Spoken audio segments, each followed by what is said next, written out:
Ada yang kena dor di kepala, guys. Ada yang kena dor di kepala. Gue bakal spill info lengkapnya di video ini biar kita semua nggak salah paham. Let's go. Jadi ada yang ngasih tahu di DM gue, cek akun mahasiswa_bergerak, ada yang kena dor di kepala. Terus akhirnya Waduh, sampai di dor di kepala. gue langsung cari infonya, apakah ini memang infonya bener atau cuman hoax. Dan akhirnya gue cek di Twitter dan gue dapet dari salah satu akun Indomie Kari Ayam, dapet info dari TH Solo, katanya ada yang kena dor. Sorry banget, gue harus nutupin fotonya karena gue takut kena violation dari TikTok. Tapi beritanya masih simpang siur, guys. Bahkan ada yang udah ngabarin kalau orang yang kena dor ini meninggal dunia. Rest in peace, semoga husnul khotimah. Dan kabar terakhirnya adalah orangnya alhamdulillahnya masih hidup.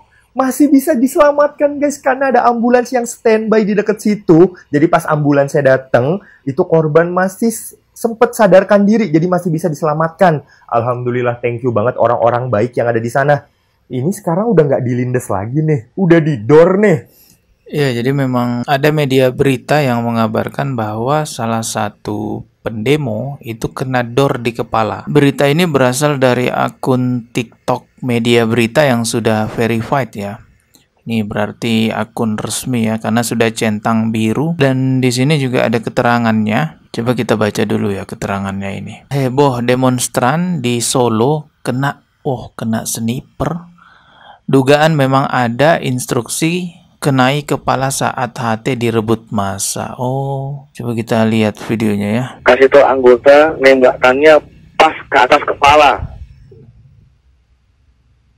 Di pada mana komandan? Kemudian ingat sudah malam, ikatan satuan, jangan hancur.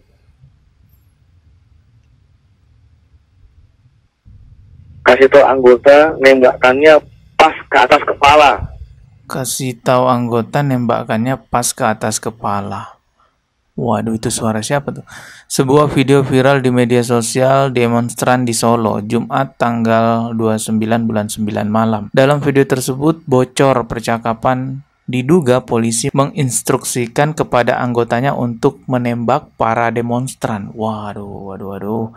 Ini diketahui usai masa merebut HT. Korban dikabarkan masih selamat. Oh, jadi korbannya masih selamat, guys ya. Berita ini juga bisa kita lihat di Instagram mahasiswa bergerak. Kalau di Instagramnya ini kelihatan jelas korbannya, teman-teman. Coba kita lihat ya. Oke, ini dia. Nah, jadi korbannya memang masih hidup, guys ya. Cuman dia udah terkapar begitu dan kelihatan ya bagian tengah jidatnya sini yang terluka. Ya, ini dia masih hidup.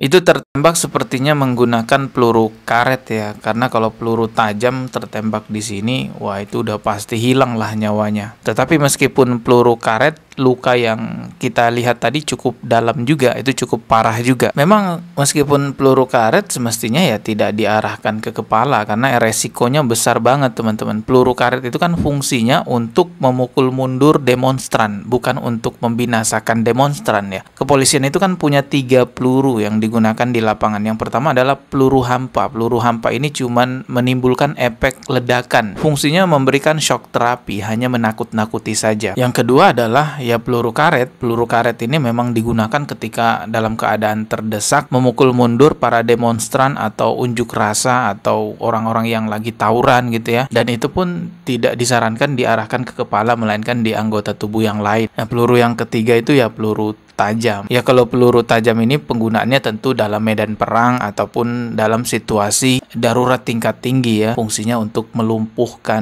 misalnya bandar narkoboy, melumpuhkan para perampok. Kalau untuk demonstran itu maksimal menggunakan peluru karet, itu pun tidak diarahkan ke kepala. Karena meskipun peluru karet ya tetap bahaya, guys. Nah, ini coba kalian lihat videonya ya. Ketika demonstran menemukan peluru karet di tempat berdemo. Darah, tapi ini memberikan efek bengkak di bagian tubuh yang dikenai oleh peluru ini. Jadi memang ini efeknya seperti kayak kena lempar batu. Cuman memang rasanya pedih dan langsung memarnya lebih menghitam gitu. Nah, ini adalah efek dari peluru ini biasanya kalau mengenai badan. Nih. Ya, jelas ya itu pelurunya. Ini adalah efek dari peluru ini Ini pelurunya. biasanya kalau mengenai badan. Kalau kita lihat Di ngeri bagian tubuh juga. Ya yang kan? dikenai oleh peluru Ngeri ini. juga kalau ditembak pakai peluru Jadi memang kayak ini gini. efeknya seperti kayak kena lempar batu. Efeknya seperti kayak kena lempar batu. Biasanya untuk memukul mundur demonstran itu diawali tembakan gas air mata. Kalau sudah sampai menggunakan peluru karet berarti itu kondisinya memang sudah benar-benar kacau ya, sudah benar-benar tidak kondusif. Dan memang kondisi di lapangan itu udah chaos banget ya, udah bukan seperti demo lagi, melainkan ini udah seperti pemberontakan, seperti peperangan. Ada yang membakar gedung DPR, ada yang membakar kendaraan-kendaraan dinas, ada yang bahkan menjarah toko.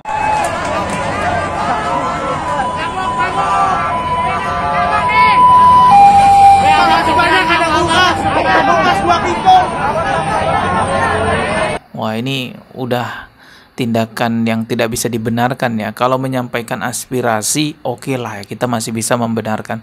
Tapi kalau udah mengarah ke hal-hal penjarahan, udah mengarah ke hal-hal anarkis, ini udah jauh sekali melenceng. Takutnya malah terjadi tragedi seperti tahun 98. Itu sampai ada kasus pemerkosaan ya. Ya buat para wanita jangan ikut-ikutan lah demo-demo gitu. Lebih baik ya udah di rumah aja, karena kita nggak tahu kondisi di lapangan nanti seperti apa. Dan para pejabat DPR, lihatlah ini semua, jangan tutup mata. Ini tidak lepas dari kalian semua. Joget-joget di saat rakyat sedang kesusahan, di saat rakyat sedang dipajakin gila-gilaan, pajak naik 1000%, tunjangan kalian juga minta dinaikin, tunjangan rumah 50 juta per bulan, beras 12 juta per bulan, dan ketika dikritik, diprotes malah bilang rakyat tolol. Katanya rakyat tolol sedunia, itu kata Ahmad Syahroni. Tambah marah lagi masyarakat melihat kelakuan para pejabat yang dari kalangan artis. Dikritik malah joget-joget ya, bikin parodi sonhorek. Walaupun pada akhirnya minta maaf, tapi ya mau gimana lagi, mau minta maaf seperti apapun kondisi udah kacau, sudah memakan korban jiwa. Dan juga kabarnya Ahmad Syahroni itu dipecat dari jabatannya sebagai Wakil Ketua DPR RI Komisi 3. Sekarang dia hanya menjadi anggota biasa di DPR. Tapi ya tetap aja walaupun jadi anggota biasa di DPR, ya cuannya tetap ngalir pastinya teman-teman ya.